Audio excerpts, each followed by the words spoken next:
Batman, Arkham Knight, the official novelization by Marv Wolfman, read by Ry Armstrong.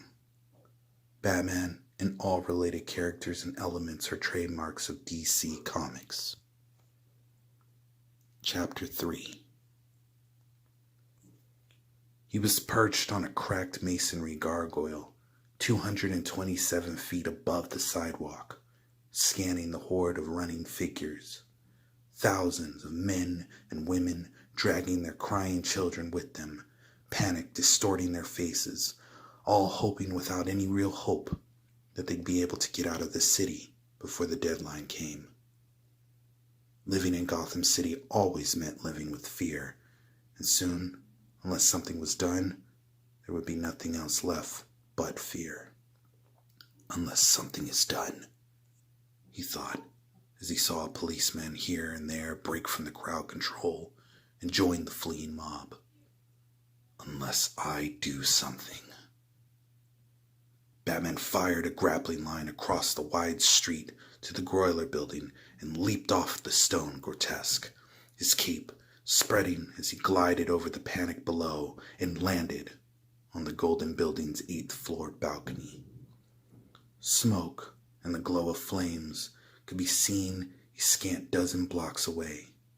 Fire engines tried to make their way through the crowd, sirens blaring, but they were stuck in the stampede, unable to move.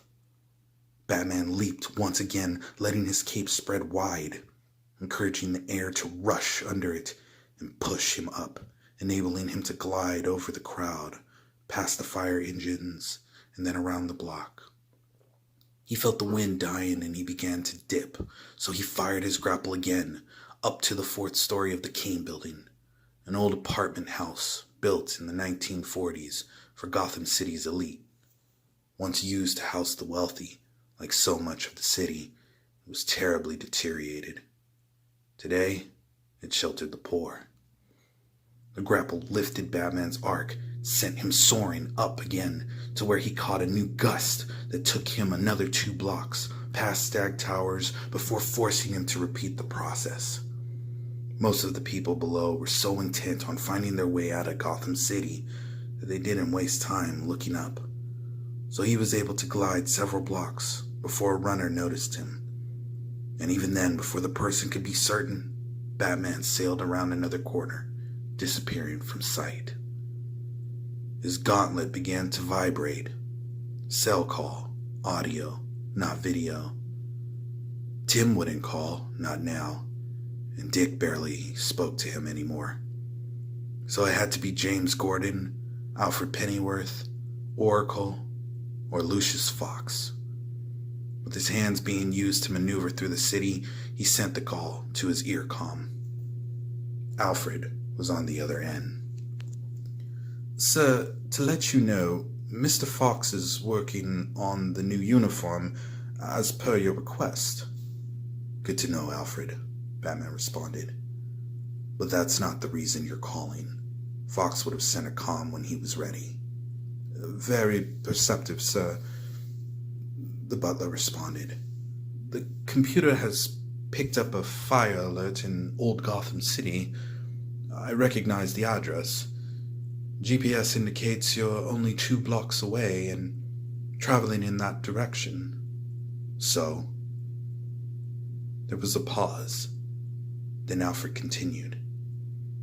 With all the problems the city is undergoing, he said, I have to ask, sir, why would you be making a detour there? The building has long been abandoned. No lives are imperiled. Fires can spread, Alfred. But were that to happen, you know you're not equipped to stop it.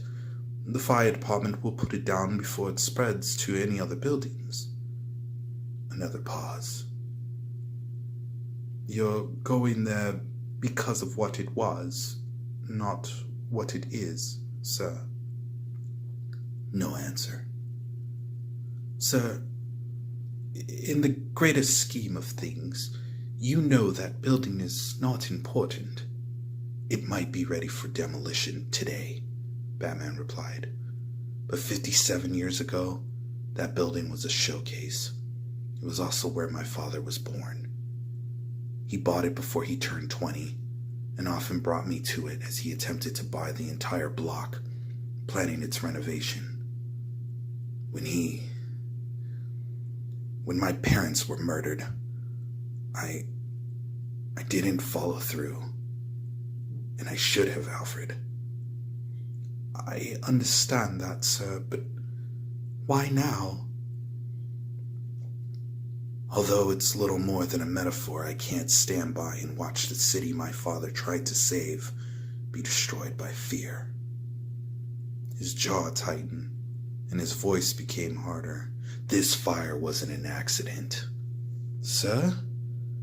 Are you picking up the 5 heat signatures directly below me? They're torching this block, and God knows how many others, with Molotov cocktails. They appear to be doing it for fun. Understood, the butler said. I'll alert the commissioner to have several cells prepared. Thank you, Alfred. We can't protect our future by viciously raising the past. The leader of the 5 appeared to be no more than 24, a smallish punk, thin, wearing jeans and a blue t-shirt with a design on it representing a popular TV cartoon character. He stuck the alcohol-soaked cloth into a glass bottle filled with gas mixed with motor oil, then lit the makeshift wick. When the bottle was smashed, it would release a sudden, deadly fireball. If Batman let him throw it. The caped figure fired a grapple cable, snagged the punk, then yanked him halfway up the building, locking the grapple into position and leaving him hanging 27 feet off the ground. As the would-be arsonist jerked to a stop, Batman dove, cape wings spread, and caught the falling bottle bomb. Then he hurled it over the street toward Gotham River, where it safely sunk out of sight. He landed in the midst of the other 4, taking down the largest one with a crushing kick to his jaw. Blood shooting from his mouth, the creep buckled and fell. The other 3 were gangbangers who expected their victims to surrender to their combined and overwhelming strength, with only a frightened mewling indicating any complaint. The store owners they terrorized rarely fought back as the punks aimed their weapons at them, threatening to blow them to hell if they didn't fork over the contents of a cash register. But Batman wasn't planning to kneel or surrender. He was going to teach them a lesson they'd remember, no matter how long they were jailed. He thrust a hard fist into the gut of the closest punk, then used an elbow to smash him on the back of his neck. The punk gasped and crumpled, but fool that he was, he tried to reach to his waist to grab his gun. Batman's boots smashed the gangbanger's hand, and he could hear the bones crack and snap. The thug howled with pain.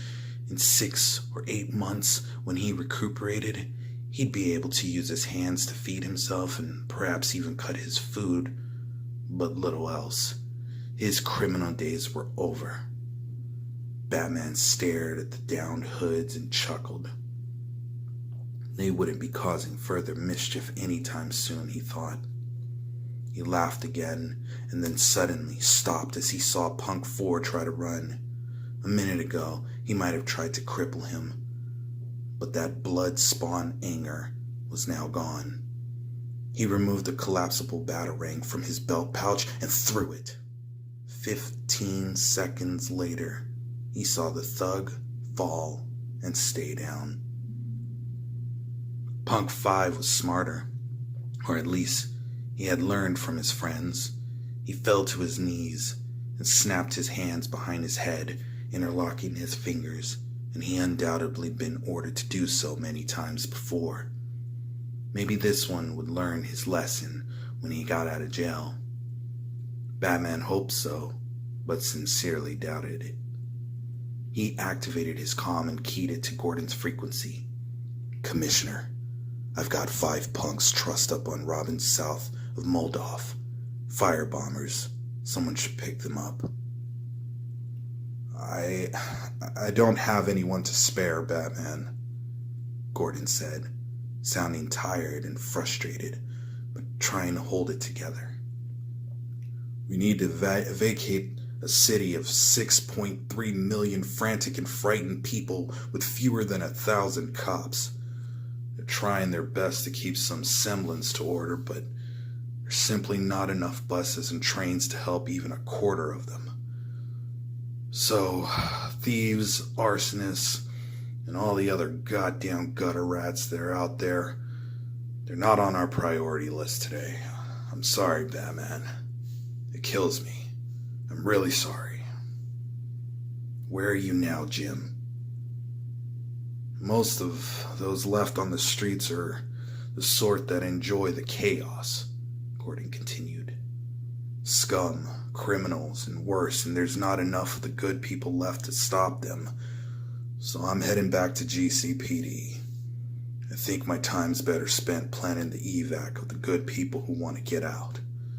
Speaking of which, you and I should coordinate. There are some things we need to go over. Batman turned back to the 5 captured punks, all secured with black plastic zip ties. I'm not letting them free, so I'll be there with them in 15, 20 max, the usual place. I can use a friendly face right about now, so sure, see you then. Batman stared into the dark skies and shook his head. Before the Joker died, he had injected his blood into Batman. Now it was trying to take him over. It almost made him take a life. He had to stay in control, but that wasn't going to be an easy task. Still, he had no choice. Batman didn't kill, and he never would.